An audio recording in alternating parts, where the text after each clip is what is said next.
মেলায় নকল নোট পেয়ে আমরা কি কি করলাম দেখো, 100 টাকার নোট, 200 টাকার নোট, 500 টাকার নোট পর্যন্তও কিন্তু এখানে আছে। এই টাকাগুলো দিয়ে আমরা খেয়েছি আইসক্রিম। হ্যাঁ, 2টো আইসক্রিম হয়ে গেছে। হ্যালো এভরিওয়ান, সবাই কেমন আছো? এদিকে দেখো, বাড়ি থেকে বেরিয়েছি যেদিকে যাওয়ার জন্য, সেই রাস্তাটা ব্লক। আমার কি, আমি তো একটু ফাঁক পেলেই বেরিয়ে যাব। আগে এটা বলি তোমাদেরকে, আমি যাচ্ছিটা কোথায়। আসলে আমাদের এখানে হচ্ছে কীর্তন। 400 বছরেরও পুরনো এই শীতলা মায়ের পুজো দিয়ে শুরু হয় কীর্তন। আর এদিকে দেখো, দুটো বড় বড় কড়াই, আর আমরা সেটা দেখে তো অবাক হয়ে গেছি। কোনোদিনও এত বড় কড়াই আমরা কখনো দেখিনি। অবশেষে একটা সাইকেল রাখার জায়গা পেলাম। আমি এতটাই বোকা, সাইকেল রাখার জন্য তালা দিয়েছি, মানে লক করেছি, কিন্তু তালাটা আমি পুরোপুরি দিয়ে চাবিটা বার করিনি। কীর্তন তো চলছে 7 দিন ধরে, আর আমরা গেছি শেষের দিন।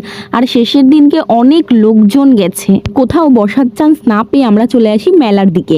এই দোকানটাতে এই যে মাছ, বল, বাচ্চাদের খেলনাগুলো দেখতে পাচ্ছ না, এইগুলো না টিপতে আমার খুব ভালো লাগে, কারণ এগুলো থেকে যে আওয়াজটা হয় এটাতে আমার খুব মজা লাগে। আর এখানে দেখো, আমার বোন বায়না করছে ক্লিপ নেওয়ার জন্য। আর দুর্ভাগ্যবশত আমি 1 টাকাও নিয়ে যাইনি, কারণ আমি এখানে গেছি একটা অন্য কাজে।